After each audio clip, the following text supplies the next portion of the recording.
Welcome to a Cisco meeting. You are entering the meeting now.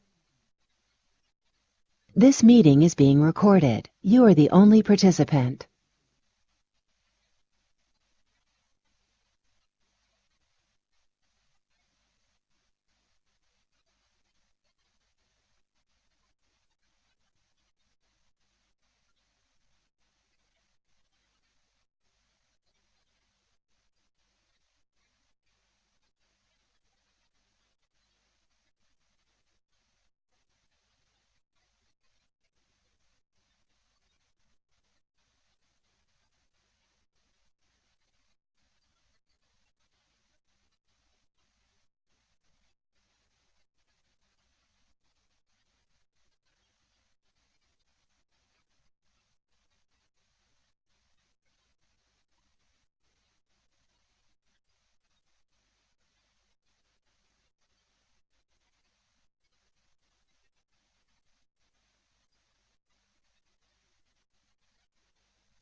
welcome. Well, nice one. If So would it be everything best? at Huntsman's nice. Would it be best to put my jump drive on to that computer? Your choice. I don't have video, so I'm okay with transferring it. It seems like when you transfer videos on the thumb drive, it's hit or miss whether they will actually go.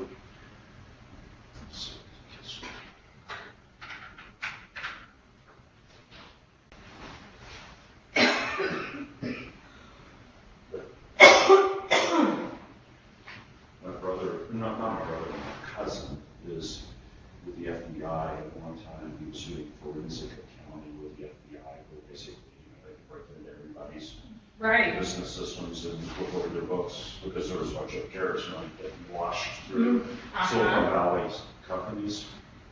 They could hide it there, but some nice short use there. Right. And he looked in my stuff, and that's what he goes, all encryption's better than the FBI's. He said, this is really strong. That's really scary.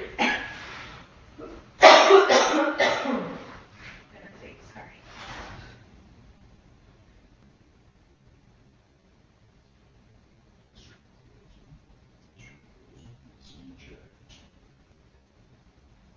That should be the little arrow. Oh, okay. Although in Windows 10 you don't always have to eject, so maybe that little USB will get in there.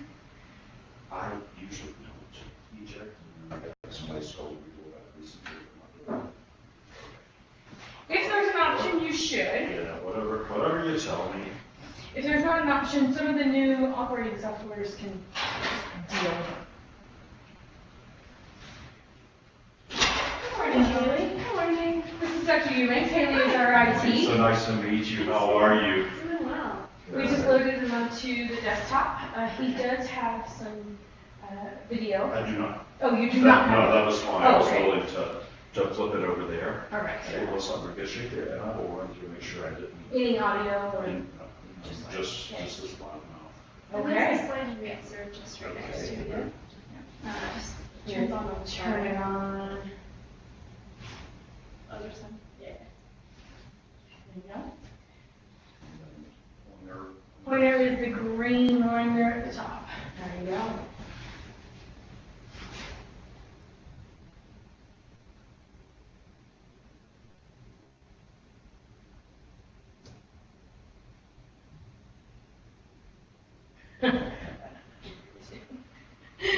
How was dinner last night? Really nice. I did not eat, but the whole thing was nice. I don't like to eat the meal just like that and talk. Makes sense. Get the Belgian microphone. Salad in your teeth. Yeah, it's a good talking stuff. The green thing messing up. That was a big ad back when I was in Missouri. I hired a bunch of faculty who were union invasive surgeons. Oh, okay. So they ran this minimal invasion thing and. I like it. You're in Florida now, right? Orlando, yes. Okay. How long have you been there? Almost 10 years. I Wow. was chair of Missouri, University of Missouri for 7 years, and before that I was at Duke for about 10 and a half years. Oh, okay. So you like that East Coast life, huh? Yeah, I grew up in Alabama. My mom's still there. My brothers are in Alabama, and so it's sort of close to home. And we talk about some ball teams. We Yeah. culturally it feels comfortable. Yeah. I get that. I have some property in Virginia and some in North Carolina, Okay. and so it's easy for me to go out there. It's just an hour and a half flight. Yes. And I have a daughter in Virginia, another daughter in Birmingham, and a son in North Carolina. So Where in North Carolina? he's in the Triangle, Raleigh, Durham, Chapelville area. Okay. Right in the middle. Okay.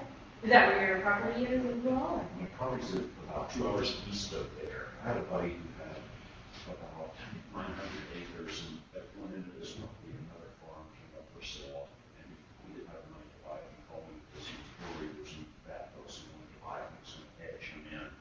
And so I ended up moving with his son, who's an adult, and we bought the property together. And so he gave me rights to hunting, fishing, everything. It is, so we got now about 1,100 acres, so we could play on up there. Oh, how fun.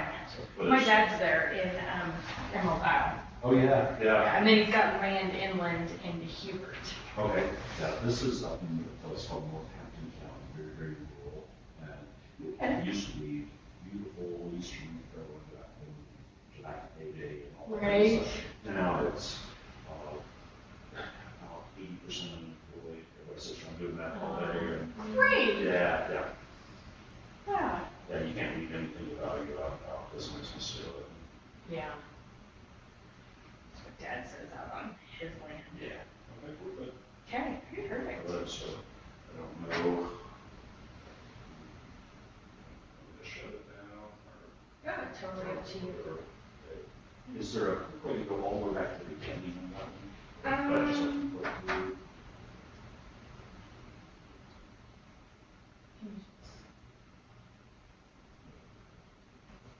That's it. Fantastic. Yeah. Yeah, so. Can I do like a lapel mic, splitting mic? I think I'm good with this one since I've got the slides, I'll probably be here. And I project enough, they would hear me, but I think I'll be good with this. Last night. And we'll stream too, so. Okay. Yeah, last night we got the old guy, he said one table. Oh. The old retired one, so they said, why don't you stand over here and give it a talk? And Yeah. I told them, I said, you just stand close to that table because they can't hear. So I redid the room. You're like, I'll be over there. Yeah, but they all congregated and it was all the retired surgeons, you know, and they started talking about when they trained that, you know, I'm a young guy, and these guys they finished training 20 years ahead of me. It's crazy to think about, right? Yeah, so they're not going to hear anything. And we may have some of the retired guys here tonight. Dale Johnson sometimes comes, Walter, I forgot his last name. There was Dr. Powell, a hand surgeon was there last Okay. night. And there's one, I thought they said it was either Hughes or something. He was a colorectal guy. Oh, PJ Hughes. Hughes, yes. Yeah, I think. Heavier guy, Yeah. sort of Yes. almost a silly kind of personality. Uh-huh. Yeah. Yeah, I think it's PJ. Then there was some guy, I never got his name. He looked like he came off of a Marlboro commercial or something. He has a real bushy white mustache, and he's almost my height. I don't think I've ever met When he him. started, yeah, nice looking guy. When he started to leave the room, my wife said, "You need to get out of the building before he had his cowboy hat on." He looked like he had his horse tied up outside somewhere. Might have. He's a lanky guy, you know, had the big white mustache. Yeah, I don't think I've ever seen him. Yeah. He was real nice. He made some comments to the group after my talk. And he said something about he worked in Turkey for 1 year. Oh, wow, interesting. Yeah, real interesting guy. So, yeah, people were very nice last night. But then listen. Good. And he'll be here today, so actually after grand rounds, we usually have either M&M or indications. And he's actually going to just take you and head down to his office. Do you want me to come and get you? I can take you back over to the guest house, or I didn't know if you're, okay. That'd be great. Okay, I'll just come meet you in Dr. Philace's Okay. office, and then. Yeah, I left my suitcase just exploded there, so. Perfect. I didn't know if like your wife was like, I'll come and get you, or No. yeah, I figured I'd just figure it out with you this morning. So I'll come down and get you. He's gonna take you down to the school of medicine where his office No is, worries. and I'll get you from there. Super, that works. I appreciate it. Absolutely. Now we do have coffee and tea and stuff up here. If you want some besides Diet Mountain Dew. The doctors usually keep Grab.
Hopefully today's the day.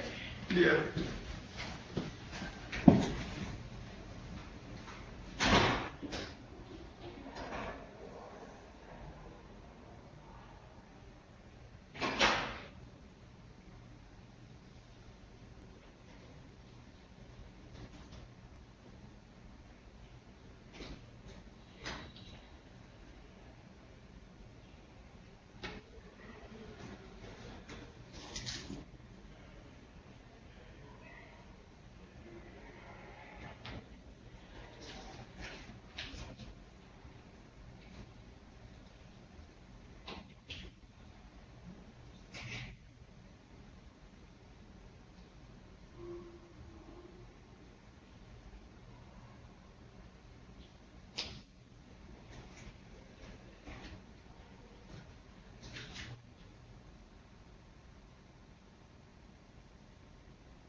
Really isn't that easy from the background, there should be, and then you This is go. Michael.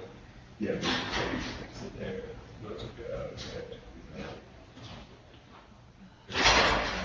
Oh, I do, yes. Or something. I don't know what it is.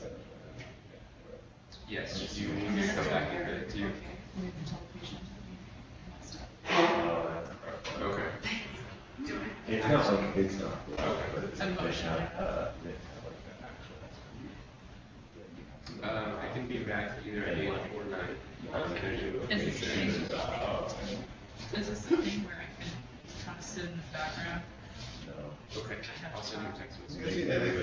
They make everybody go. Individually? They'll send you a group. But when you're not doing Okay, things, well, I know this is I need backup. AKA. so we send a person every time.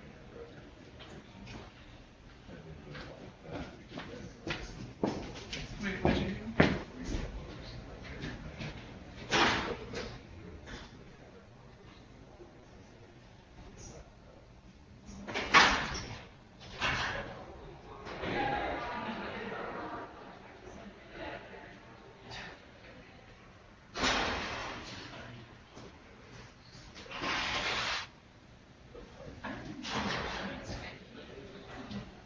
I think that idea.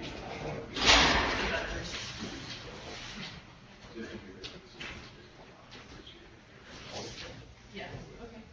Miranda, how's Posty doing? How's Posty doing? Yeah, it's pretty awesome. I knew he lived somewhere in Copland Heights.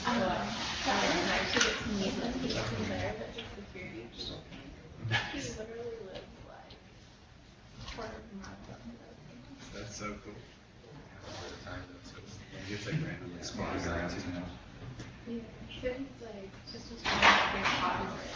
That's cool.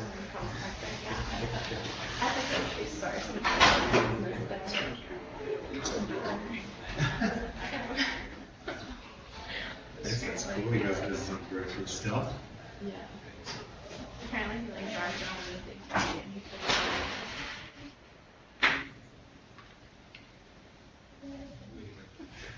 I told him favor and he was like, you let us know. Oh yeah, you gotta go to that. Yeah, that would be crazy. Yeah, it's really happy. I look at the wrong date on campus. I think I'm on. Hey. Feel it? Yeah, man, I do. I run marathons. Wait, literally run the. Actually, my old roommate used to win marathons. He won so now.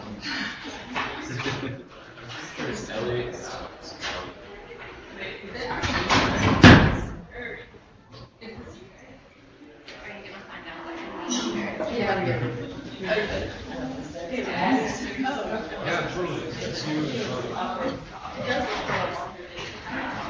I don't would never work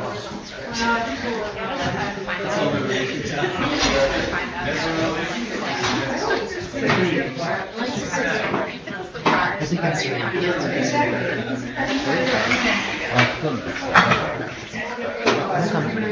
well, that ship is sailed. Yeah, right. I think it's more actually sarcastic. So,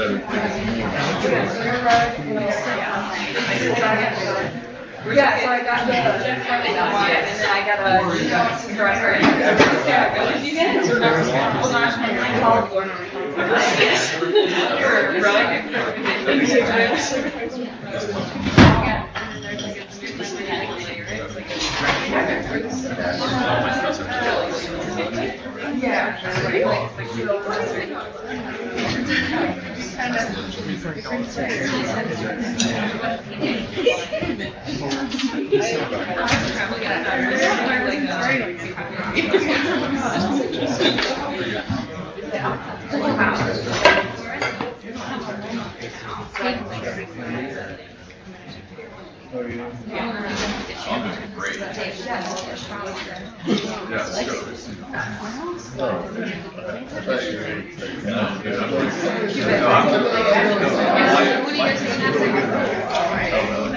I And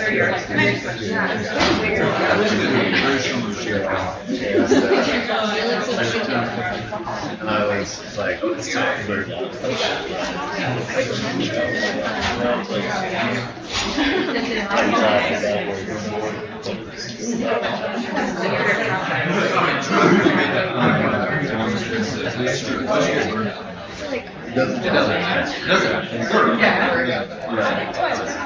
But like, you're not I think I can. No, I was in the it was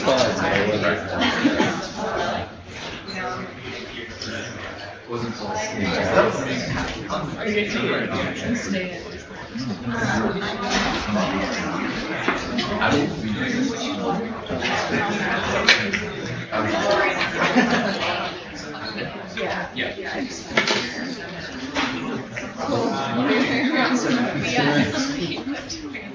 Let's go.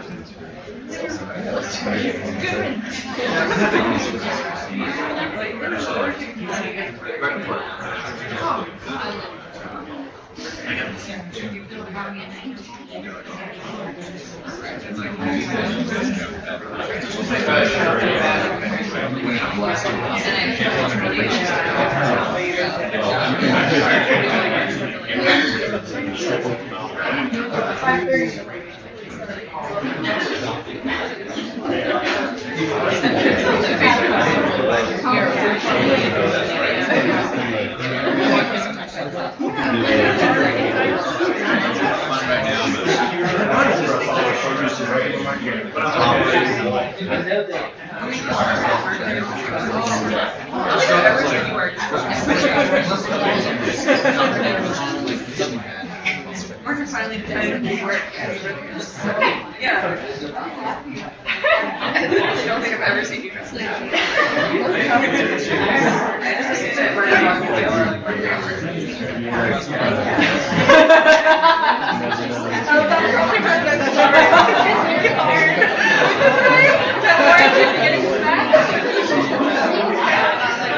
you bet. Lauren raises you verbally and physically. So what kind of relationship is that?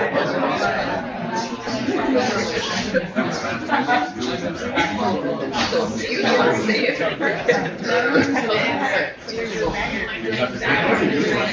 Just eat it. What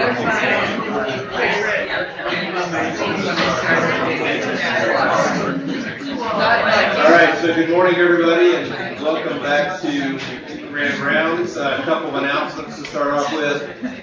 First of all, for residents and I guess faculty to be aware of as well, AppSite this Friday and Monday, so hope everyone is prepared for that. Second, the Utah, Montana, Idaho, Wyoming chapter of American College of Surgeons meeting is this weekend at Snowbird. So come up, have a good time. There's an alumni reception for University of Utah Friday evening at the Cliff Lodge in the Primrose Room. Moving on, Academic Surgical Congress is the following week, February 4th through 6th. Down in Orlando, Dr. Eubanks has graciously volunteered to show us around. Yeah. Then Ski Day is after that on February 7th. And then as far as Grand Rounds goes, next Wednesday is the 5th Wednesday of the month, so nothing going on that day. Wellness Wednesday for everybody. And then the following week, Dr. Jim O'Loughlin will be educating us on the infamous topic to be known later.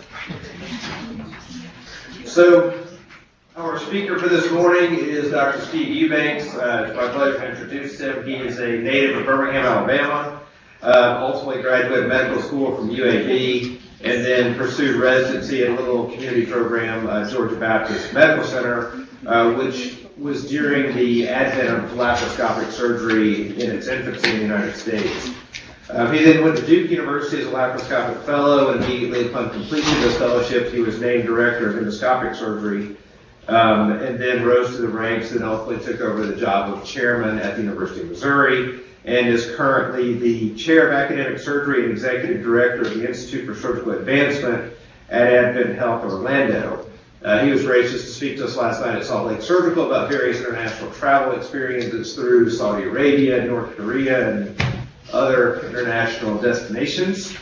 I could go on and on and on about his accomplishments, but just know he's had numerous honorary appointments, awards, and recognitions, both in the U.S. and internationally. He holds multiple patents. He has been awarded tremendous funding in educational and extramural grants, population or publications, book chapters, on and on and on.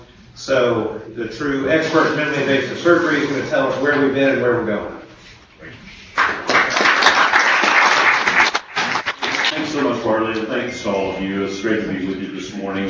It's a real pleasure to visit Salt Lake City again and to be in this great place. It's wonderful to see Dr. Mullihill, where we've crossed paths throughout my career, and he's been dear friends with one of my mentors from Duke for many, many years. And again, to be with Dr. Finlayson and to see you once again also. So it's great to be with you.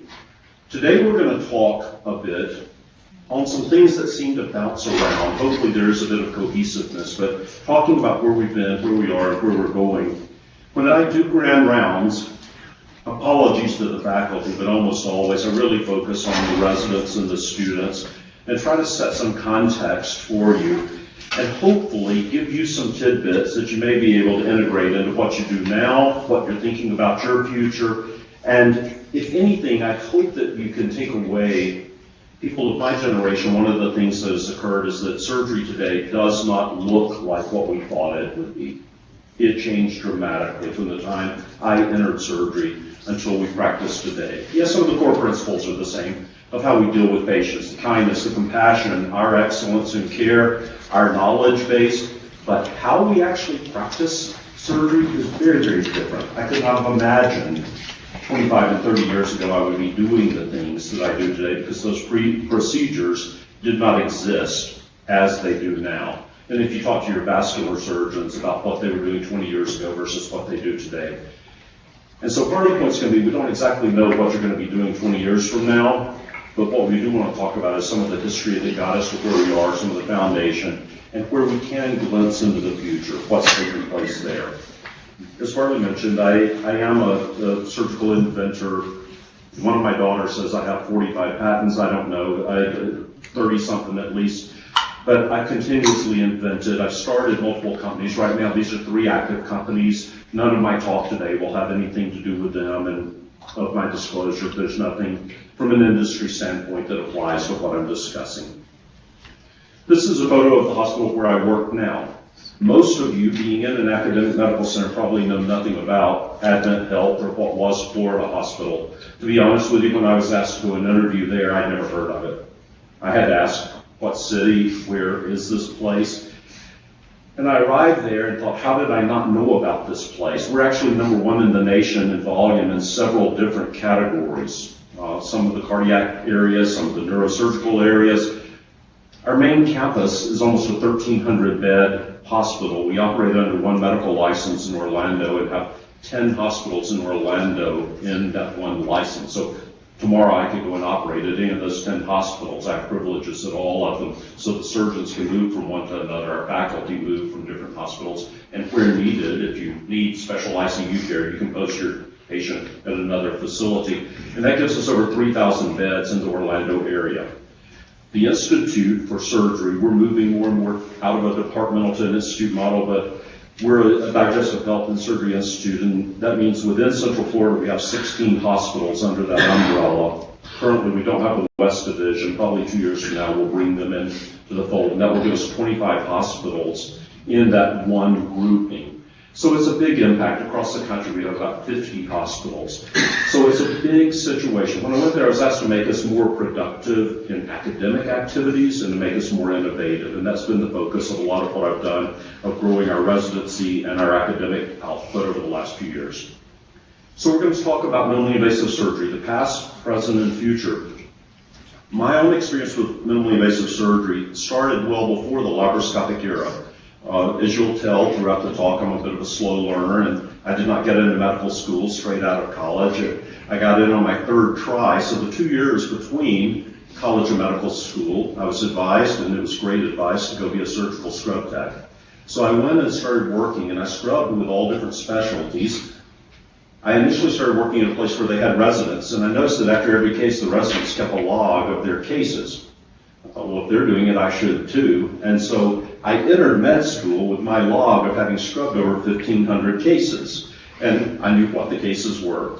During that time, we also lost the residency at that hospital, so I quickly moved from being a scrub tech to being a surgical first assistant, and suddenly I was standing where the chief resident had been a few weeks before, which meant I had to get hands-on skills very, very quickly, and that gave me a little bit of a head start when I started my residency, that I'd already been handling instruments and sewing and tying, and as a scrub tech, we would come to do an APR, and the surgeon would look at me and say, do you want to start at the top or the bottom? One of us has to start from each side. And so I was actually getting to do a lot of hands-on work in that era, and they were accustomed for their entire career having residents, so they just treated me like one during those days. It was all fun and no paperwork. But I would sometimes scrub in the GYN cases, and this was laparoscopy as I knew it. I scrubbed many, many cases where laparoscopic surgery meant that there was a gynecologist who was holding with one hand a scope, putting their eye to the scope. Sometimes all they did was look.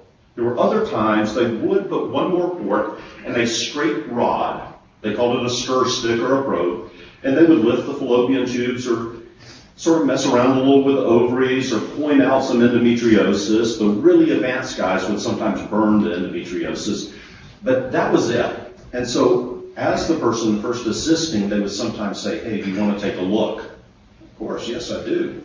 And so you would bend over, put your eye to the scope, they would still hold it, and by the time you leaned over, they would have pounded it into the sidewall or the uterus. So you saw absolutely nothing. So when we started talking about taking out gallbladders with laparoscopy, I thought that's the dumbest thing I've ever heard, because you can't see anything, you only have one hand to work with. But what had happened was there was a convergence of technologies. It wasn't so much a great invention by surgeons. We put a camera on there, and suddenly everyone in the room could see, and now you could use multiple hands, and everyone could coordinate their activities. And so there were some really creative, innovative people starting to do things. Now, today you can read the surgery history and find out that the first person who's really credited with this was a German surgeon named Muhe. In 1984, he created something called a galloscope, and it was his way of taking out gallbladders laparoscopically. But I can tell you, most of my career as an MIS surgeon, we did not give him credit. He did his work, presented to the German Surgical Congress in 1995, and was immediately ostracized. His first 96 patients, he ended up with a couple of very bad complications. He was kicked out of the German Surgical Society and actually went to jail for a time and was determined to be completely insane for doing this crazy laparoscopic thing. Years later, all of that was cleared. We brought him back, gave him a Pioneer in Endoscopy Award through SAGES, and he sort of was able to restate his case, and now history does credit him with doing that. But most of us began to hear about this in the 1987 timeframe, and a lot was coming out of France with Jacques Parissat and a few of his colleagues. In the United States, part of the reason this was looked at with such skepticism at its origins was that it was not coming out of an academic medical center. In Atlanta, one of the OBGYN guys was named Bill Say. He and Barry McKernan, along with a couple of guys from Nashville, Doug Olson and Eddie Joe Reddick, began to talk about ways to get the gallbladder out. Now, if you go all the way back to the early 80s, there were people like George Versey. Instead of diagnostic peritoneal lavage, they were doing diagnostic laparoscopy for trauma. This had been done. Kurt Sim in Germany had previously done appendectomy laparoscopically. So there have been people dabbling in this for a long time, but 87 is when people really started focusing on removing the gallbladder. As Farley said, I was at Georgia Baptist, which now is Atlanta Medical Center. I had chosen that because I planned to go into private practice in Birmingham after residency and thought that would be a great training to get me there. We had a meeting, probably a group about this size, one evening at 5 p.m., and it was an industry-sponsored talk, which we didn't do many of those at that time. And Eddie Joe Reddick was coming from Nashville. No one knew who he was, private practice guy in Nashville, to talk about lasers. And he came in sponsored by a company called LaserScope. And for about 45 minutes, we all basically slept. And he he talked about doing laser mastectomies, laser hemorrhoidectomies, and just on and on about this laser and all the wonderful things you could burn with a laser. And you could look, and our faculty were completely glazed over, and no one really was interested. And in the last 5 minutes, he said, I will tell you a little bit about something new we've been doing. We've only done 18 of these now, but I've got a little video. And he pops up a video of a laser laparoscopic cholecystectomy. And suddenly the entire room was awake and interested. And then his 5 or 10 minutes of question and answer turned into about 45 minutes. And people were almost jumping from their seats, our attending, saying, this is the only real thing you've shown us. This is unbelievable. And in that era, pretty much if anyone talked about laparoscopy and general surgery, they had Rotten Tomatoes thrown at them. And suddenly we had faculty who were embracing this. Before the night was over, they had agreed to take one of our senior residents, who was one of the most respected guys in our program. And his mission was to go spend a 1-month elective rotation with Eddie, Joe, and Doug to come back and tell us, is this real? And so he went to Nashville, scrubbed with them. He's actually on some of their early papers, a guy by the name of David Baird. And he came back and he said, this is the most real thing I've ever seen. So by early 1988, we had 9 faculty members doing laparoscopic cholecystectomy when most of the country had not begun doing that, which led us in 1990 and 91 to be the busiest hospital in the world for laparoscopic cholecystectomies. As a resident, we would usually do as an individual resident, you would do between 36 and 40 gallbladders per week when you were on the general surgery services. Monday, Wednesday, Friday, you did 12 as you're scheduled each day, and then you would have add-ons. So we had tremendous experience. At that time, I finished with probably about 4 times as many laparoscopic cases as residents finish today with. And so we just were in the right place at the right time to come along with that. In terms of the literature, back in 1989, Reddick and Olson published an early series about their work with laparoscopic cholecystectomy. And again, it was laser laparoscope. And they compared it to what was called mini-lap cholecystectomies. People were wanting to do cholecystectomies in a less invasive way, and so they were being done through little tiny incisions. And as a resident, your job was to take that tiny incision with 2 retractors and pull as hard as you possibly could, so that the gallbladder could be removed in an open way, but leave the patient with a very small scar. I hated that operation. I hated being on the retractors, but I hated doing it also because you couldn't see anything, and you're down trying to dissect from dome down to the cystic duct through a tiny incision, and you felt like you were just risking the bile duct every time you went down through there, but that was becoming the trend. So they compared their laparoscopic approach. A few years later, this paper was published, and it really became the gold standard, and I think in many ways, as far as the literature endorsement of laparoscopic cholecystectomy being the real thing. It was the Southern Surgeons Club article. Bill Myers from Duke led this paper, but there were multiple places, and with 1,518 laparoscopic cholecystectomies, Bill basically showed that the outcomes were excellent using laparoscopic cholecystectomy, slightly higher bile duct injury rate, but overall complication rates were lower. And with that being in the New England Journal, I think it awakened many, many people, not only in private practice, but across the academic world, that this was here and it was here to stay. Duke had received funding from U.S. Surgical to establish the first endosurgery center in the country, and Bill came down and presented grand rounds at my hospital. And at that time, he looked at myself and my fellow chief resident and said, we just have this money. We'd like to want the 2 of you to be our first fellow in laparoscopic surgery. We just laughed because, again, we were a community-based program. We didn't think that we were of the ilk of Duke surgeons, so we had a nice dinner and all. The next week, I asked my fellow chief president, do you think Bill was serious? I said, I don't know, why don't you call him? So I called him, and he said, absolutely, I'm serious. And so they brought me up, and I met Dr. Savaston, I met with Ted Pappas and Bill Byers, and shortly thereafter changed my plans and went to Duke instead of to Birmingham, where I had a job lined up. Halfway through the fellowship, Dr. Savaston called me in and said, Steve, you're teaching our faculty. You have more experience than our entire faculty combined. I want you to quit the fellowship and come on faculty.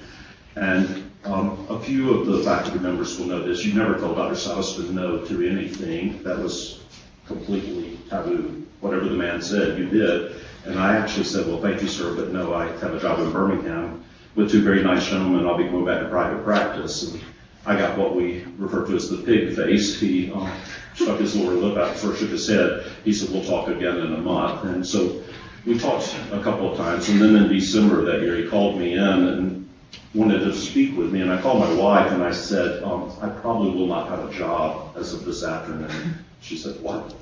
I said, yeah. I said, Dr. Salverson's going to ask me again to come on faculty, and I'm going to have to say no again because I've made a commitment to the guys in Birmingham, and he's probably going to ask me to pack my bags and leave. And she said, well, we'll just wait and start our life in Birmingham. That's fine. So he called me in, and it actually was very different than I'd anticipated. I walked in, and he was very gracious, and he said, we've had this conversation. He said, I'm going to do something about that. I'm going to give you an open-ended offer between now and the time you finish your fellowship. If you come to the realization this is the right place for you, come in at any time and just say yes, and we'll put you to work. And so I was so appreciative. I went back to Birmingham over the holidays, talked with the people I had planned to work with, and they released me from my verbal contract with them. And they said, probably after a year or two, you'll get tired of that academic stuff and you'll want to come home, but go ahead and do this. And so I went ahead and started there and began to build the endosurgery program. I don't try to tell people I was the first laparoscopic fellow in the U.S. There were probably 2 or 3 of us at around the same time starting, but Duke probably had the first formal program, and then in Canada, Adrian Park had done Michel Gagne's fellowship either that year or the year before. So it was right at the beginning that there were several of us coming up at the same time where we were really getting started. But it was a very different era, and most of the time at national meetings and regional meetings, when we presented our topics, there were many people in the audience who would get up and be very, very harsh.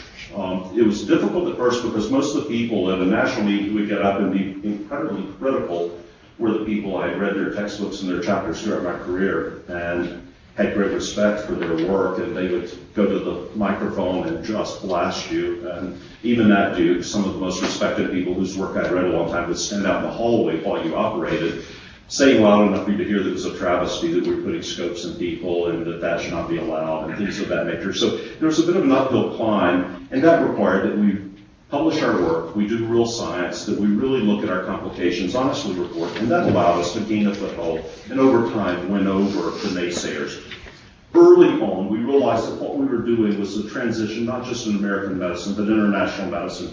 So in 1993, we went to Russia just before I started at Duke and began to teach laparoscopic cholecystectomy and lap hernia there. And this was one of the first Russian surgeons to ever perform lap chole. I'm there with Titus Duncan, who was one of our Georgia Baptist attendings, and then I've got the yellow glasses there.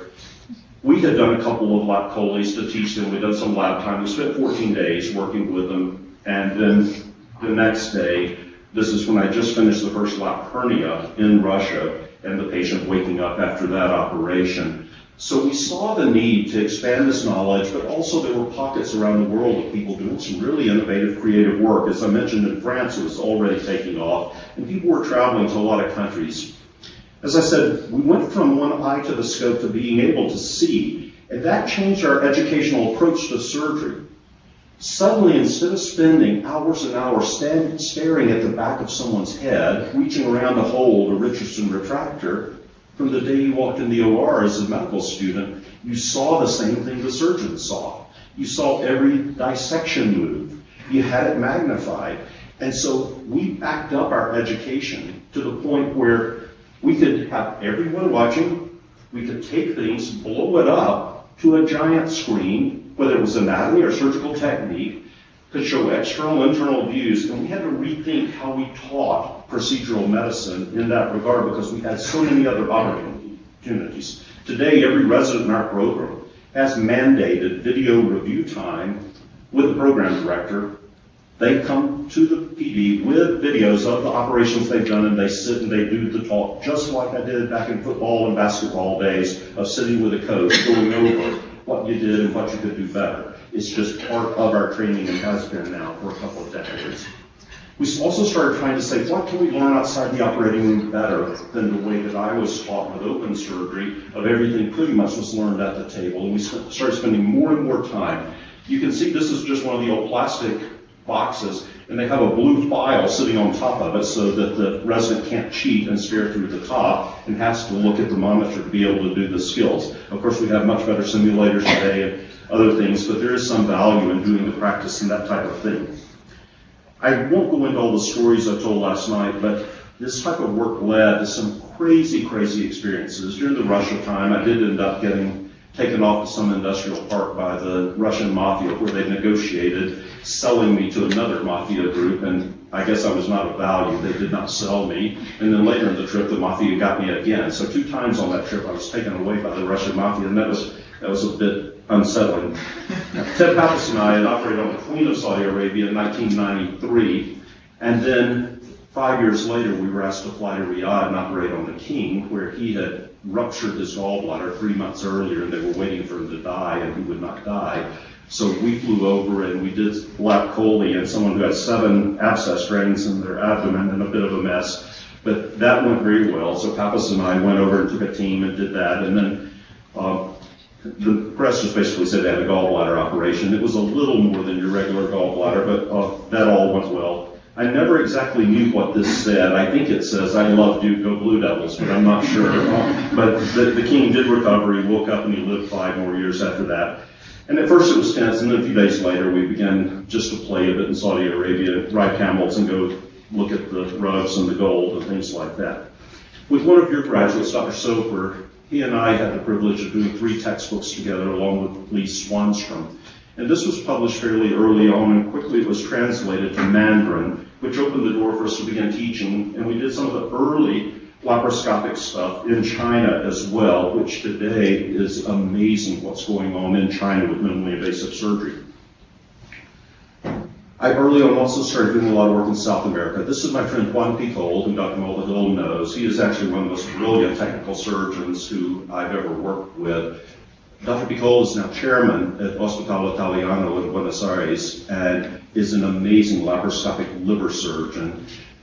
We would go to places like Argentina, and they saved up an 80-something-year-old woman who needed a redo color myotomy and esophageal diverticulum removal, and I appreciate them saving a nice, easy case for me to do in a foreign country with instruments I didn't know, but all went well. But we would do these for demonstration cases. And then one of the things I learned early on was try to apply some fun to these types of trips. So Juan and I then, after a meeting in Ushuaia, went to the Andes and skied for a little bit. I think he tore up his knee on that particular trip and ended up in surgery.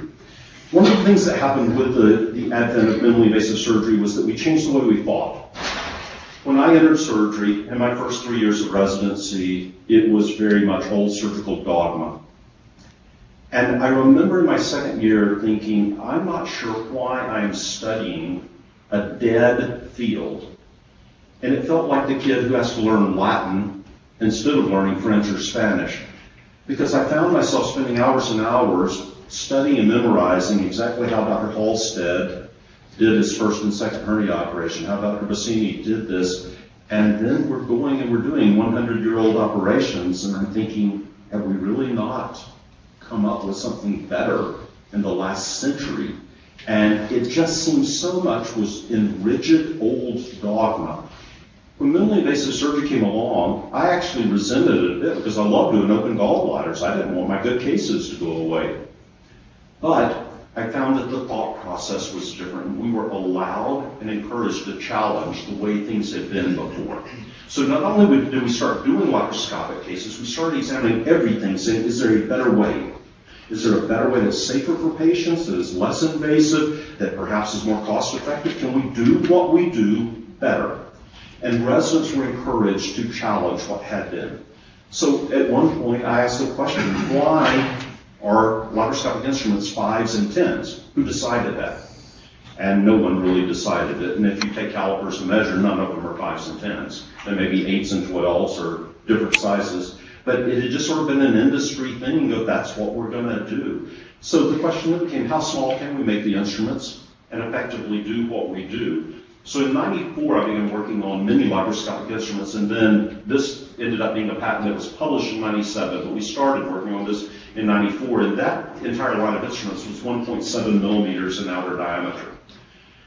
People like Michel Gagne grabbed these and started doing adrenalectomies, splenectomies, Nissens, other things. I was doing a lot of advanced procedures, but also people like Dr. Harrison started doing fetal surgery with them. And so this sort of took off as a way of saying we can do more things in a way, and there is no rule that says it has to be a 5 or a 10. That did not sweep across the nation, mainly because large industry felt threatened by it. At that time, their main business was trocar business, and every place where you had these, you didn't need their trocars. So this entire line was bought by U.S. Surgical, who took it to the machine shop, cut it up, and said, we're going to sit on the patent for 18 years. No one will do this. And they tried to block that for a long, long time. Now you're seeing a bit of a resurgence. But we had worked through things and found that for small instruments, we needed a bit of an outer sheath on them to be able to make them strong enough. And again, the outer sheath was 1.7 or 14 gauge. And each of the instruments had a lure lock that would lock into the sheath so that you would have rigidity and strength to do that. And that was the relative size of what we had. So for the present, again, I started out in open surgery and loved open surgery. My first 2 years, that was what we did. You cured with a big incision. You cured with stainless steel. Bart Parker, that was king. And that was what I thought my life would be. I really did not go into surgery thinking I would have a laparoscope in my hand. And it took, again, 1989 mostly for me to be won over to that was what we were going to be doing. But once I embraced it, then I began to write and publish and to get out there and try to make a difference in that chosen field. Now at Florida Hospital Now, Advent Health, we did the name change a year or so ago. We've done a lot of things to try to move this field forward and to work on innovation.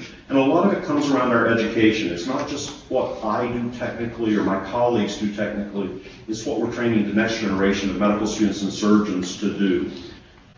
We're doing a lot of simulation and a lot of different forms of training and education.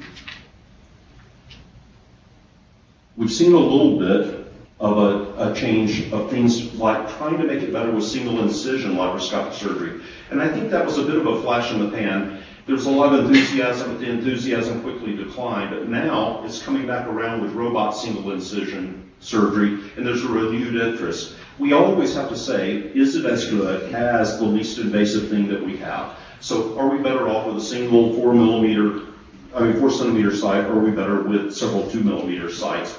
We'll see where that goes with the new robotic platform and how much of a foothold it gains.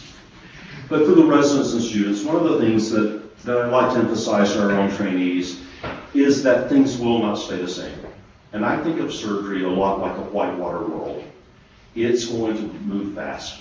And there are going to be obstacles, there are going to be thrills, there are going to be things that are very, very difficult. And so a lot of what we do with the foundation that we have is to navigate that, is to navigate the whitewater throughout your career. Some will choose to walk away. It gets to be too much. Once laparoscopic surgery took hold, we saw a lot of surgeons near the last third of their career take an early retirement and leave.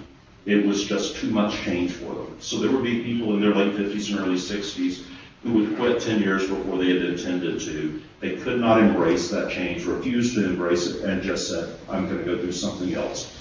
I've had my own senior partners throughout my time sometimes change because of what's transpired with electronic medical records. For them, that was the final straw. As Dr. Mulvihill and I were speaking earlier, the business side of surgery sometimes is what drives you away. We get back to the core of sitting in a clinic or sitting in a patient's room, dealing with them one-on-one, or we go to the operating room and they trust us to take care of them while they're asleep and to do something very invasive to their body. That joy is still there. That fulfillment, that reward is still there. It's the background noise that can actually drive you out of what we do. But to stay at that leading edge, to safely apply new techniques, new technologies, or even better, contribute to that development, it does require that ability to navigate. And if you do it well, as you know, just like in whitewater, it can be a thrill. It can be an amazing ride if you have the stomach for it, the desire, and you learn how to navigate those changes as they come. Innovation is one of those areas. So yes, I am a surgical inventor, but I teach my residents also how to think like an inventor. We've established formal programs in the past for inventors because we don't look at what you're learning today as stagnant. So why not be one who's contributing to what it's going to look like in the future? So innovation usually happens best not coming out of Johnson & Johnson or Medtronic or Baxter. It happens with one person or a small group of people who are in that startup mindset, that brainstorming. They don't know the rules of can't do. The big institutions, the big companies, many times are very stagnant. The bureaucracy and the risk aversion causes them to say, we're not going to really do that high risk type thing. As a small group of people, you can go into the lab or into your own garage and do some things that are really creative and innovative and not be hearing no or the reasons you can't do. When I first started being identified as a serial inventor, the head of the Skunk Works group at Johnson & Johnson came to me and he said, I just want you to know, of our last 17 new products, 16 of those started from an individual surgeon. They did not come out of our own R&D. He said, we have a platoon of engineers, of all kind of R&D people. We don't create. We take the ideas you guys come up with, and then we will actually formalize that, and we'll take it into the marketplace. But you guys are the ones who actually come up with the new concepts. So when at Mizzou, I created a Biodesign and Innovation Fellowship. Hopefully that term is not unique to you because the Stanford program has been here for quite a long time. Tom Crummell was running that as he had Paul Yacht at the time that I decided to formalize what I'd been doing as an individual. So I went out and spent some time at Stanford with them, presented grand rounds there, and then just spent time with their fellows, with their teachers, and this type of thing, and understood what they did, what I could build in my own program while at Missouri versus what we didn't have or what we had different and better. So for example, they had started with cardiovascular at Stanford as one of the main key areas. We had strength in oncology, and we had strength in minimally invasive surgery. So I wanted to build our program with a focus in a bit of a different area. But we went and built the Biodesign Fellowship Program, a one-year fellowship with 3 people, an engineer who had at least a master's. Our first year we had a PhD engineer, a surgical resident, basically lab years, and a business person who had an MBA or at least 5 years of working in the medical device industry. And it really was a simulation, a one-year simulation of a startup company. The first 4 months was clinical immersion and needs assessment. They went into the clinical setting with no responsibilities for the patient. They would stand in the operating room as a team of 3 and watch us and look at how dumb things were that we were doing. They came to me one day and said, we don't understand. I said, what? They said, we went into an operating room and everybody in the room was really high in the room. The surgeon was standing on 2 stools, the assistant was standing on 2 stools, the nurse was standing on 3 stools. And what had happened was, as things progressed, someone needed to see, so they raised, so the next person had to raise. No one was standing on the floor. They just kept elevating. And they said, this makes no sense. Why is everybody standing up on all of these stools? Take those things away. Only one person needs a stool. No one in the room knew they were doing this craziness. Many times they'd look at the lighting, they'd look at other things, and an engineer would say, you guys are out of your mind. You know, we have better technology to do what you're doing. You don't have to do that. And a lot of times they would just come out and say, it looks like a game of Twister. Everybody is entangled. There's no logic. And as we progress, we become so laser focused. So stepping back, you started looking at things with a different set of eyes, and you started seeing needs. You started seeing opportunities. And so their job during that clinical immersion was to learn what's going on in different environments, but to come out with surgical needs that a product might answer. They would go into the College of Engineering, develop their prototype, learn engineering principles, and do that for 4 months. And the last 4 months was business. They worked with venture capitalists, angel investors, business school professors, others, to try to learn how do you actually take this to market, what kind of funding, how do you do the budget planning, things like that. And so during that time, this was our first group of biodesign fellows who spent a year with us, and 2 of those people now are in medical device industry. At the end of being in the clinical environment, they would go every afternoon and sometimes stay all night brainstorming. This was the second year group. An engineer there on the right, the surgeon in the distance, he now runs the technology transfer group and the innovation group for University of Cincinnati, and then the business guy sitting in the chair there. In their first 4 months, they found over 300 needs that they found either a solution or in some situations up to 20 solutions for that need. They spent the year focusing on 2 of those. At the end of the year, they had 2 startup companies they developed, and 2 of those stayed on and pursued those companies. And so it was a very inspiring, innovative type of environment for them, and it motivated them to go in that direction. I needed faculty for that, so one of our ad groups put this together. Out of this group of faculty we brought in who had a focus in inventions and innovation, but were clinically active, there were 7 new companies started out of that group of people who came and joined and served as faculty for biodesign. When I got to Florida Hospital, or now Advent Health, we didn't have a college of engineering, we didn't have a university, and so we needed to do things real life. So we developed a prototype laboratory and started working real life.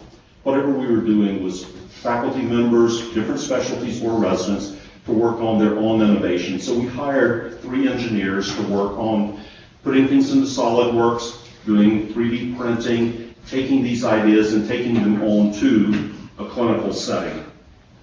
There you see one of our engineers who was from Wisconsin working on the 3D printer. Here's another engineer where we were 3D scanning existing instruments so that we could do modifications and make them more functional for what it is that we actually do. And those computers were all set up with different CAD programs in the background. Last year, I think we had 18 active projects going, covering 12 different specialties in medicine, from various surgical disciplines, orthopedics, cardiology, doing things all the way from MEMS technology for smart Swan-Ganz catheters and smart dialysis catheters up to regular hand instrumentation for laparoscopic surgery.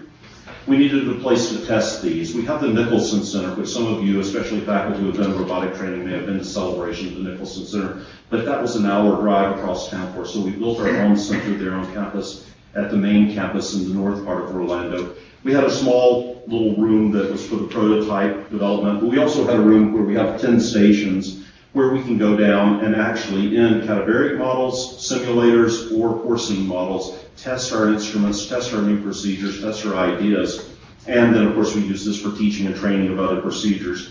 But the hospital supported us to the point that we also developed an operating room that does not stay on the main OR schedule. In our main campus, we have 61 OR suites, but we created one that was about 1,000 square foot operating room called the Innovator OR.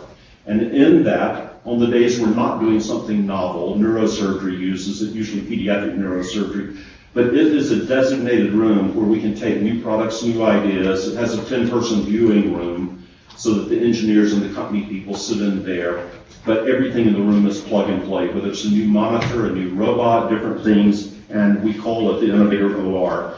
And in that, you're never pressed of hurry up and get out of here because someone else on the block needs this room. So you can actually take your time to develop, be thoughtful about what you're doing. Of course, everything's through IRB approval and through patient consent. They know what's going on. But it gives us an environment where we can actually work on real-life development of what's taking place. So let's talk briefly about the future. Where are things going? Well, to do that, I actually have to go a little bit backwards, and that's on nodes. Nodes a few years ago, natural orifice surgery was sort of going to be the future. It hasn't turned out to really be the future.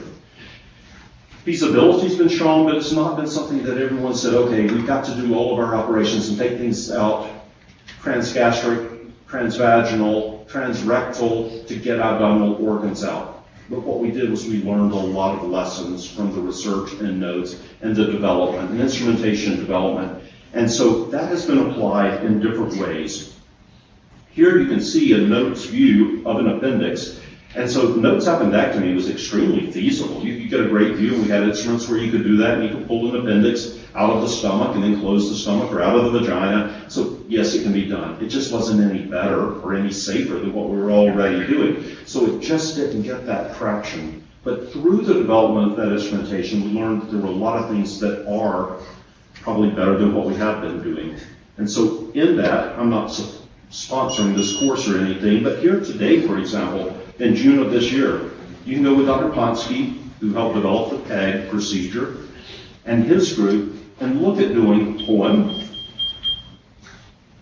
POP, pyloromyotomy, endoscopic submucosal dissection, Zinker's diverticulectomy, all endoscopically, with a lot of the things that have traditionally been done in an open fashion.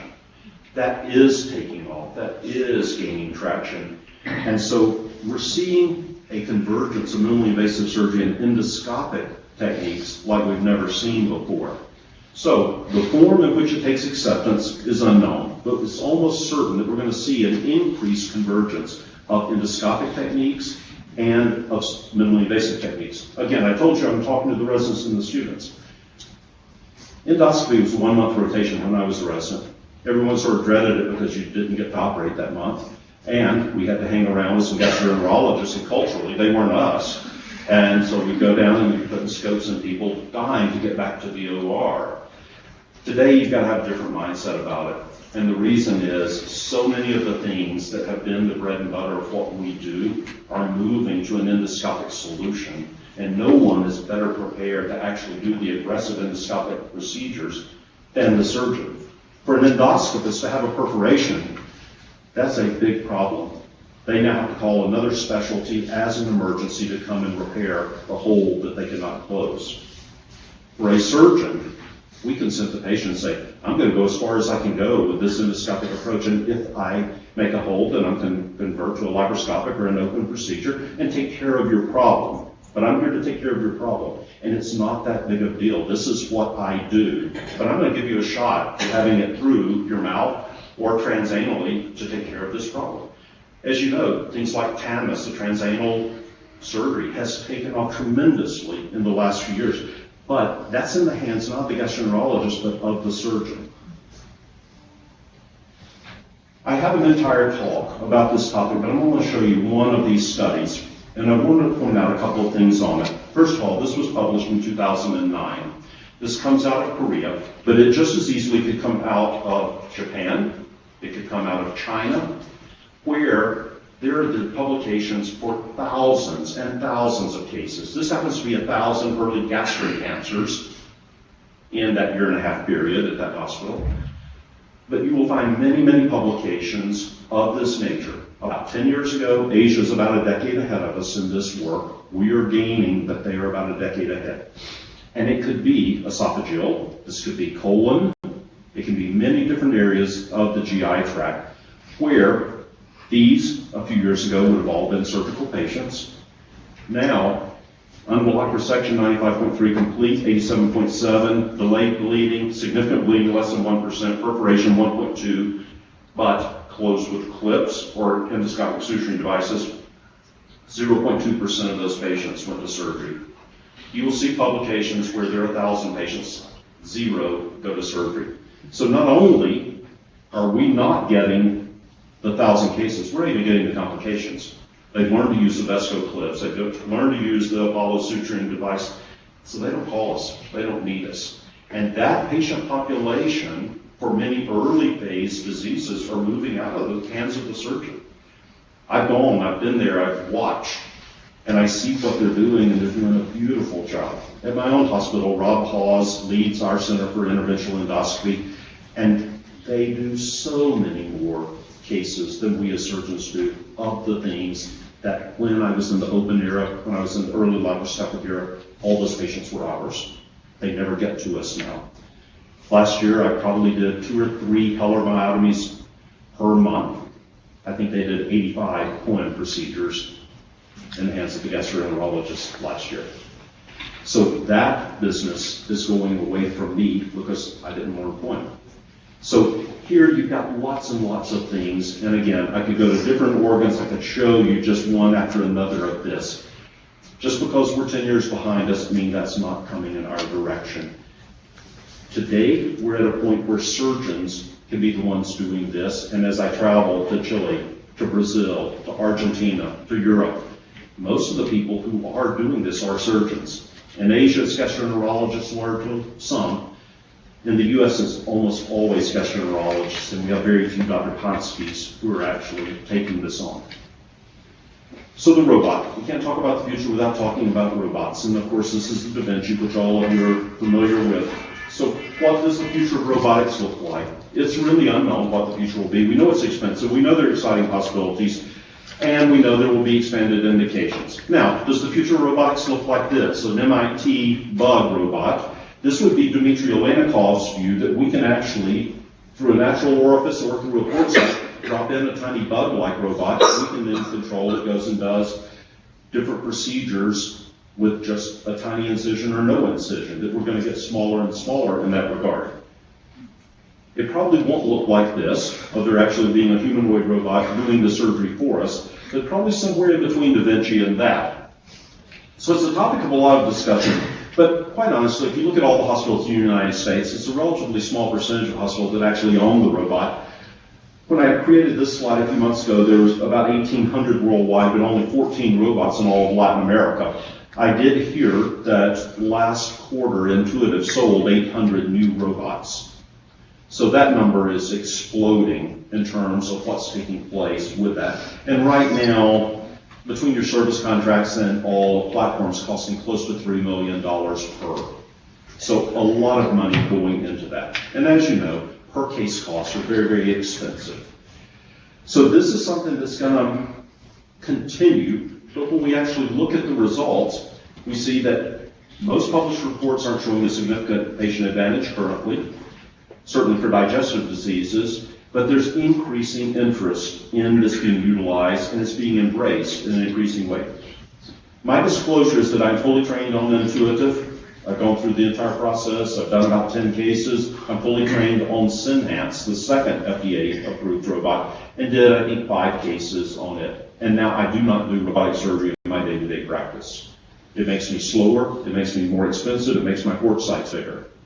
But I have a lot of faculty members who are doing robotics every day, and I fully support their work, and I defend their work when I receive pressure about their case, because their cost per case, because I see where we are going, and I think our residents have to grow up understanding robotics and having an opportunity to train in that way. I do not think where we are today is going to be where we are in the future.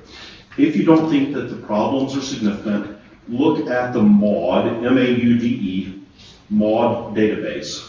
It's a self-reporting database that the government controls about things that go wrong with instrumentation in the operating room.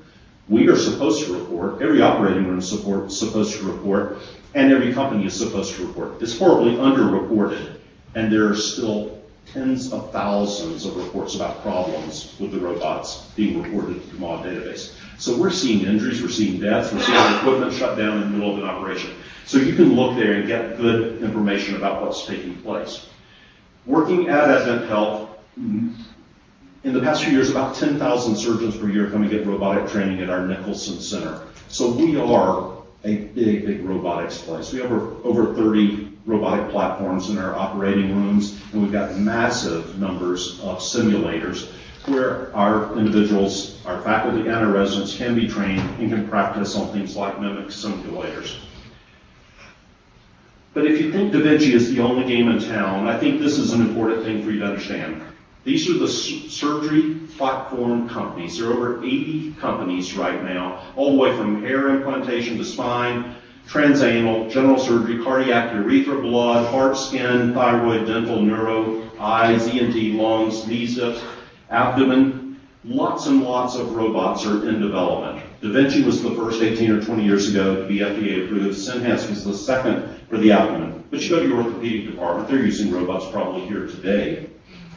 We're going to see more and more robotics come into the care of patients. So if you're sitting there as a resident or you're sitting there as a medical student, you can count on robotics being part of your life. Right now we categorize the robots into those that are assistive guidance. It forces the surgeon to stay within the spectrum of where we've said we're going to put this knee or this hip. We've got the surgeon Waldo type things such as Intuitive, where it scales, it filters out accessory movements, things of that nature, stabilizes. We've got those that are programmable, and you can actually lay out an operation and it performs it. And then we've got the motorized, augmented hand tools. So the companies fall into these types of different categories. Where are they located? The U.S. is still the headquarters where most of these occur. But I spend a lot of time in Asia. I've been, I think, 11 times in the last 5 years to teach in hospitals there. And they are doing a lot of very aggressive robotics development work there. But for the existing robots, they also have purchased a lot of them. Last year I was in Shanghai and Ruijin Hospital. I walked in, they were doing a robotic pancreatic operation, doing a very beautiful job. I watched as they were doing the dissection, and I said, how many robots do you have? And they said, well, we have 7 Da Vinci platforms here. I said, well, this is great. I got to come in and see a pancreatic operation. How many of those are you doing? And they said, we try every day to schedule 2 robotic pancreatic whipples. So 2 per day on our Monday through Friday. We will do some distals and other things, but we try to at least do 2 whipples per day. So they have patient volumes, now they have technology, and they have an increased emphasis on very good, honest reporting of what's taking place, including their complications. So things are progressing and taking off in that area very, very quickly. So it really doesn't matter what you think of robotics today. You can be a critic or you can love them, but it's going to be an important part of the future of surgery. As we sit here right now, the FDA is considering the first clinical application for general surgery of artificial intelligence on the back of a robotic platform. So we will be dealing with AI as a way of being integrated in our practice, and we're going to be dealing with technology as a way that we deal with the future.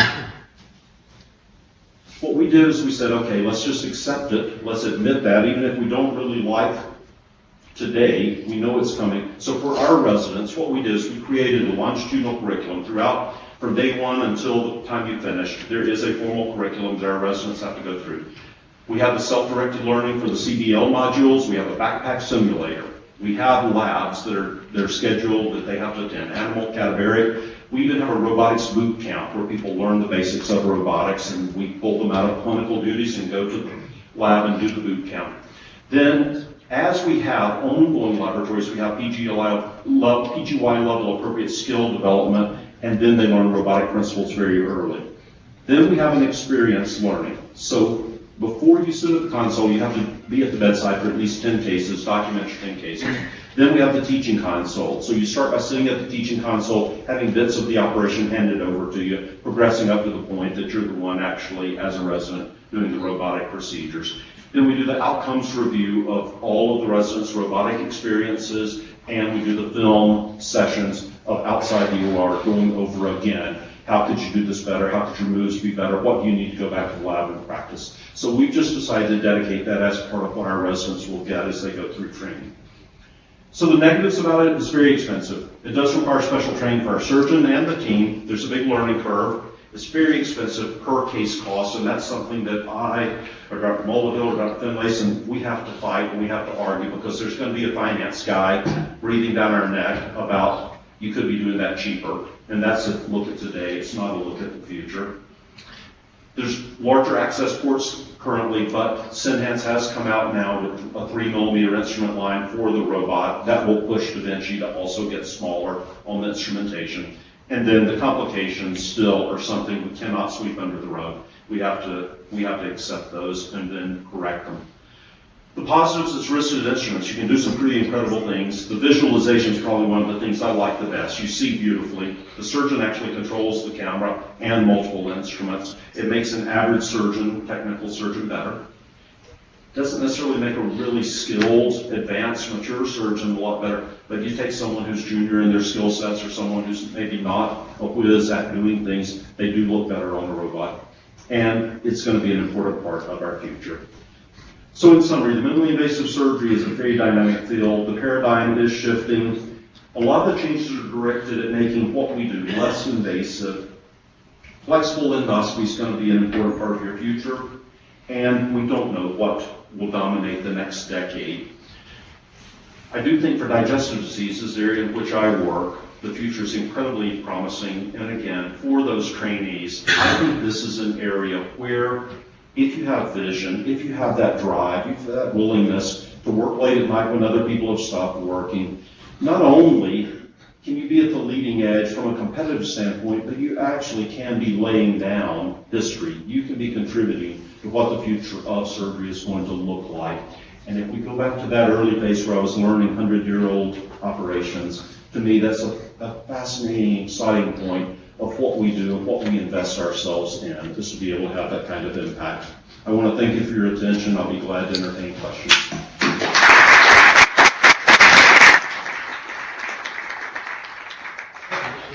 Right. Of course. No, thank you very much, Dr. Lasco.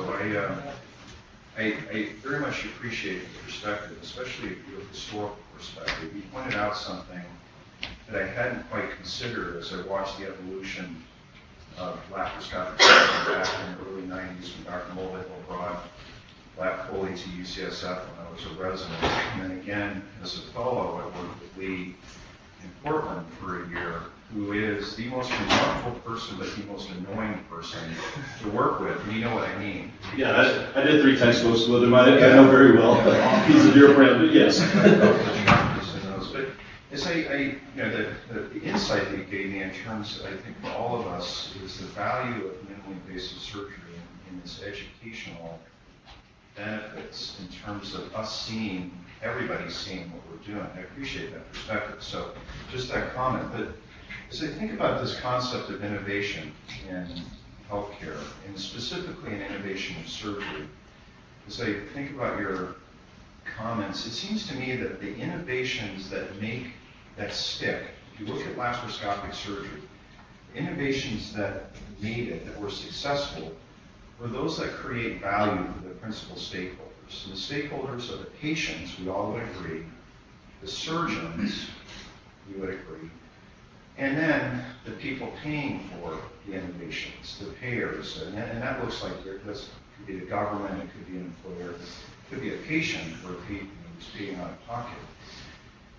How do we teach people to be stewards of that responsibility as we think about innovation? Everybody in this room knows my opinion about the robot. I learned how to operate from Lee Swanson.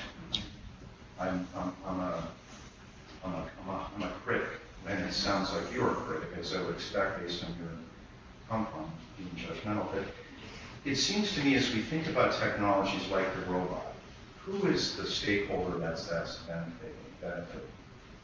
And I would argue that as we think about things, we have to be sensitive as we innovate to all of those stakeholders if we're going to be successful. The robot is a great example where I think really it benefits the surgeon for most, especially for commodity surgery like gallbladders, things like that. More complicated surgery, sure. But how do we teach that responsibility to people that are engaging in innovation? Because ultimately, I have a startup company that flew and then failed because ultimately we weren't creating value for anything but the shareholders of the technology. We didn't do anything for surgeons or patients.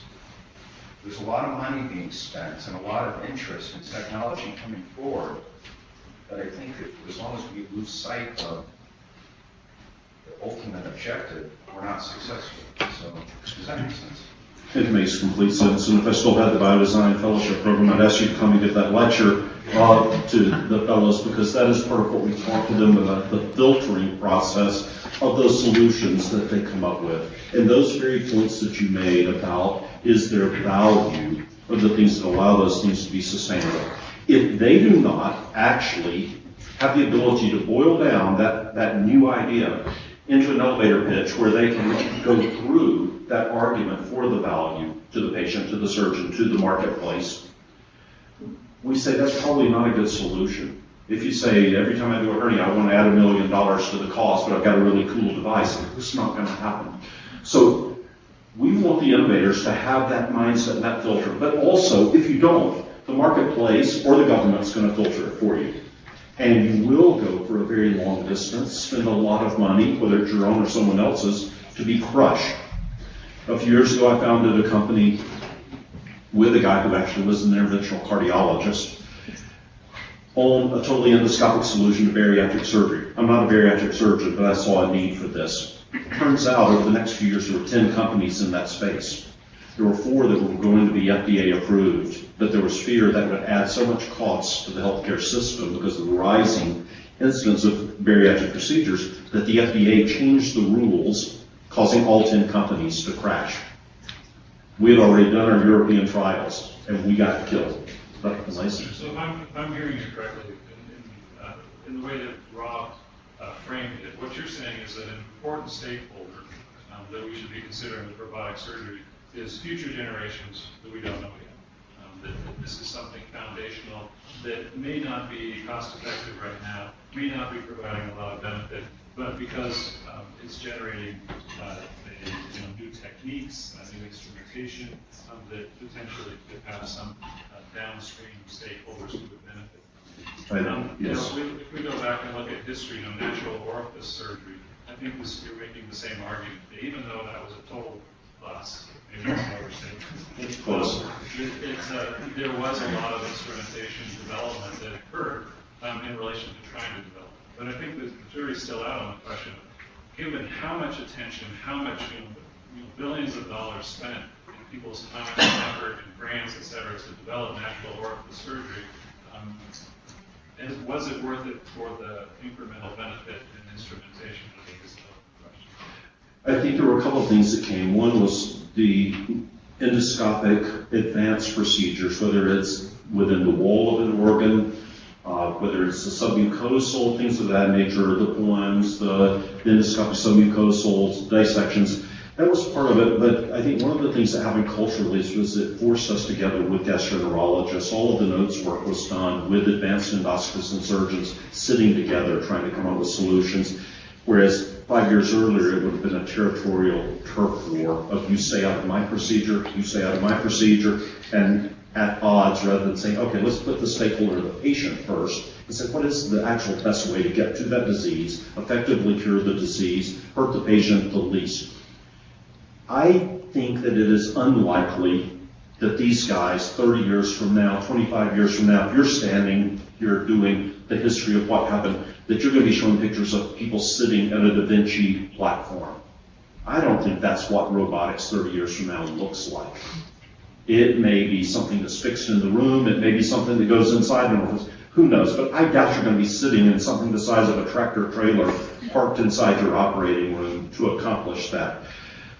Learning the basics of this and understanding what's coming allows you to say what is the appropriate integration of new technologies, of artificial intelligence. I don't think AI is going to replace you as a diagnostician, but it may augment what you do. It may set a platform. It may allow you to keep up with massive amounts of information that's coming in to the healthcare system. There's a lot more for you to learn than there was when I started in medical school. So these things, I don't want to dismiss them outright. Again, I don't have to sit at a robotic platform to do my operations, but I certainly am happy my residents are sitting there to learn that aspect. Now, I still grind on them about laparoscopic suturing and how to have excellent techniques and to be able to operate without a robot. But I don't want to deprive them of what may be setting them up for success in their future. So I want that to be part of their education. But again, I think when we look at this, don't just dismiss outright technologies that are coming. One of the things that's a great discipline to have is when you are not doing your daily outside preparation and your reading and that type of thing, is on an airplane trip, when you have a vacation, pick up and read something that's non-medical, whether it is something like an engineering magazine, Harvard Business Review. Look at what's going on in the rest of the world. Before I started medical school, my younger brother was working in a place that made weight machines and all. They had more sophisticated robots back in the early 80s working at that company to make exercise equipment than we use in our operating room today. If you look at the auto industry, technology is going on all around us, yet we lag many times. And so as we bring that into medicine, as we apply it to humans, we just have to be really wise about it. And it's hard to have that voice that you described or that I have taken, which is, let's look at the negatives, let's look at the problems, but I have no validity in my voice if I've never actually trained, if I've not sat at the console, if I don't have that experience of doing it. And so you will, through that training, be able to assess the new technology that's coming and the new things that are going to come into medicine. And you can decide, I'm going to be an early adopter, or I'm going to be a leader to develop, or I'll be middle of the road, or I'm going to lag. I'm going to be one of the late comers. But you get to decide that. It's hard to decide that if you don't get the training and the education at the moment. See, that was a great talk, and a wonderful perspective. I can remember when Ted Schrock gave his SAGES presidential address, he commented on the stages of our response to innovation. And of course, the first stage is that can't be done, right?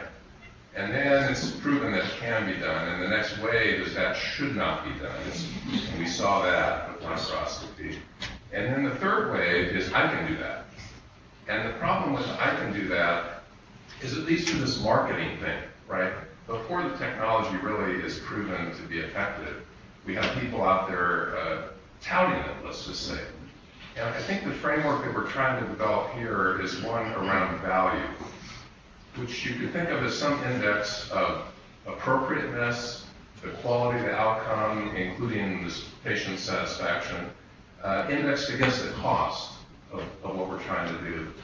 And I think where we're probably headed is to take that accountability for value to the level of the providers. To say, yeah, I mean, if the robot is really a high value thing, we should be embracing it, and we should be paying for it with the monies that we have available. The problem with the I can do that kind of framework is that as long as somebody else pays, I get to do something that I want, right? And we don't really have that accountability to society at the end of the day for how we're using our resources. So I think as we approach this new technology, you're exactly right. We have to keep an open mind that there will be things that are going to transform the way we deliver healthcare, but we're still struggling with figuring out how we have that accountability for value entered into the innovation framework. And I think that's the challenge for all of us today. I completely agree, and that's where we have a lot of our complications and mistakes and errors, is that ability to run off, take a weekend course, and come back and market yourself as an expert in something. And that's where I have the strong belief that the way I trained in robotics was a lot of industry training, then some laboratory, then to fly out to Texas and watch Eric Wilson do robotic bariatric operations, then come back and have a local colorectal surgeon proctor me while I did 3 or 4, and boom, now I'm a robotic surgeon. Had I had your opportunity to have that taught to me throughout my residency by my own faculty, who I already trust, who are already teaching me, help put it in perspective, I would be much better educated in that area, and I would be much safer with my application of those things. I think in that situation, just as you're learning from faculty appropriate use of whether it is neoadjuvant therapy for a colon cancer, whether it is an approach to pancreatic disease, you're learning the full spectrum. You're not getting a sales pitch on a weekend course. And if we can integrate into your educational process what's taking place with new technologies, rather than deferring that to an industry partner, I think we're going to be much better off, much safer and more appropriate with our application and utilization. Your faculty will beat on you about writing. They'll tell you it's for your own good. They'll tell you it's for your fellowship and for your faculty promotion. You actually have the opportunity to contribute to that body of literature that helps us understand appropriate application. And so don't be afraid to take the extra hours, put pen to paper, and actually analyze what we're doing. Are we doing it well? Admit our flaws. Don't just brag about how great we were, but talk about our complications and get it out there in print so that we can appropriately apply what comes along. Well, thank you. Thank you so much.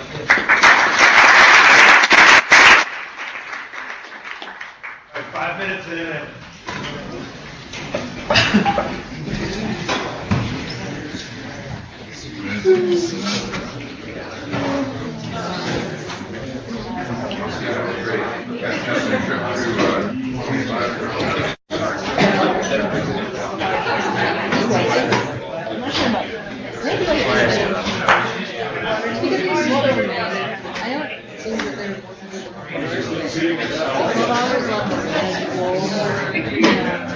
And like people were like,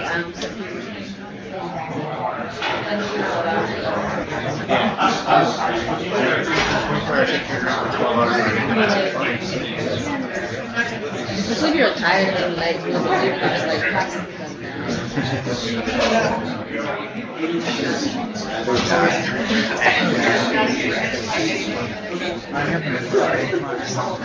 You have what?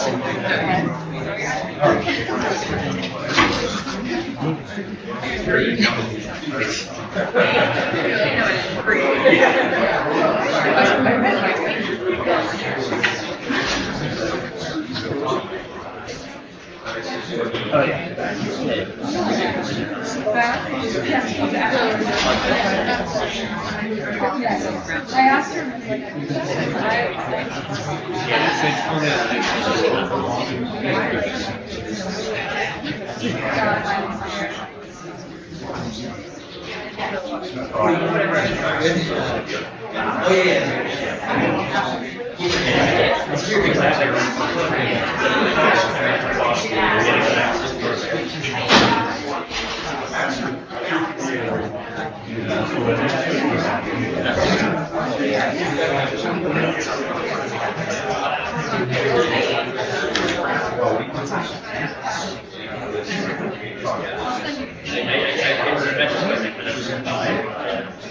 I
He's like sort of sitting as they're presenting, and they're like coming. So what about this? That's a lot like this thing is. Talking about like, that was like 2 patients ago. He was like, I gotta go. Finish up. Steve Morris, and he's been out for like 3 days. Every once in a while, he's like, the nurses presented, some of them are like newer, and they're just sort of a little bit all over the place, a little bit monotone or whatever. It's sort of like if he's really tired, starts totally losing track, he's just like, okay, nope, I'm out. There's like once a month where he's just like, obviously I'm not catching what they're putting down. Somebody else is doing it.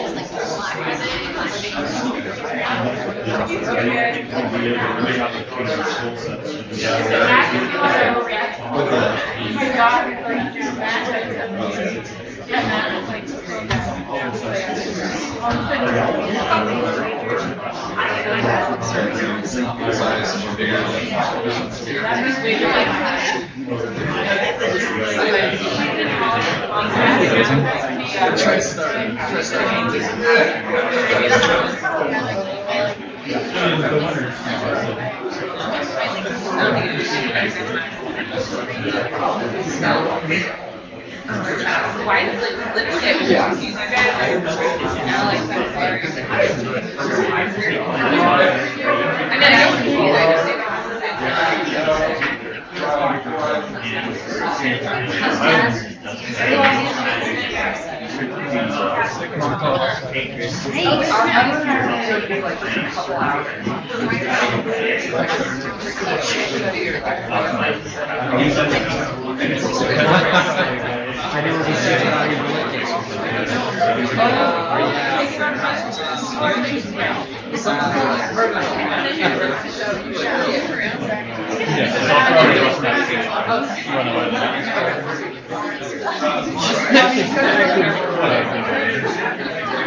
Are you on call?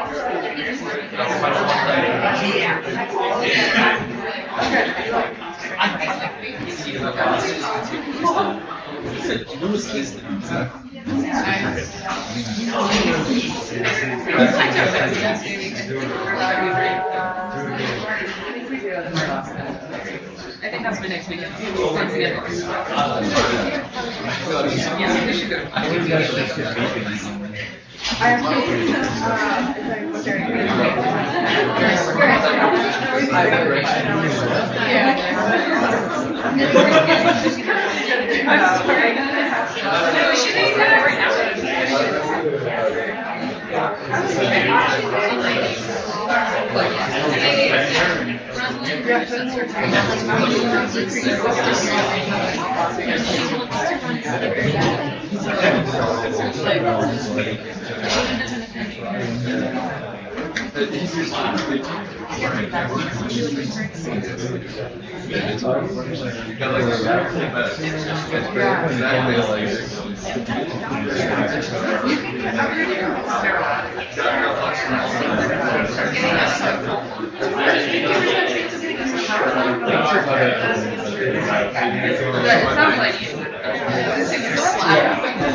Right, so like it's either really fine or... Exactly. Yeah. It was just like spiraled into this like in the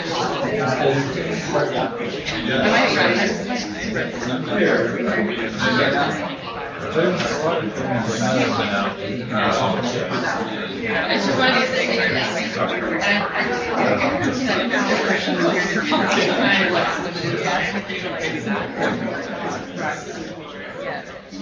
All right, here we go. So if I got the thing up. So I guess my little editorial that I had in the email that kind of transcribed through me, or may not, should have been there, but there's not a whole lot going on this week.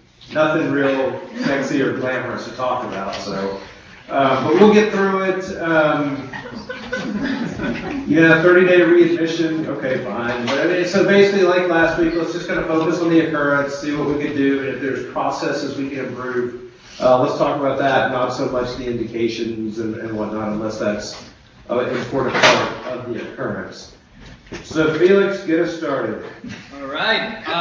This is a 55-year-old female who 3.5 years ago had a room-wide gastric bypass with repair of hiatal hernia with pleuroplasty. And then she started having this GERD-type symptoms with mild dysphagia.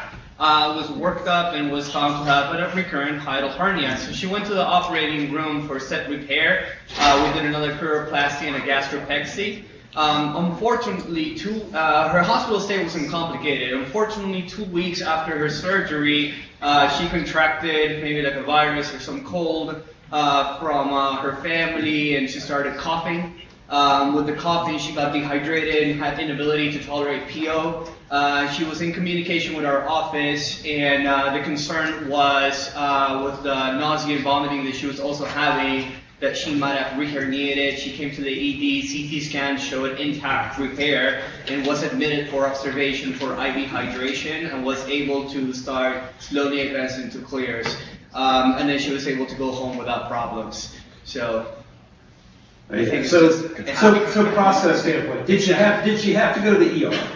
I think the concern was she was retching at home, and we had notes in terms of giving her more medication for this postnasal drip that she was having, and it was uncontrolled, and she was unable to tolerate PO. And the concern was real for reherniation 2 weeks post-op, so I thought it was appropriate to scan her.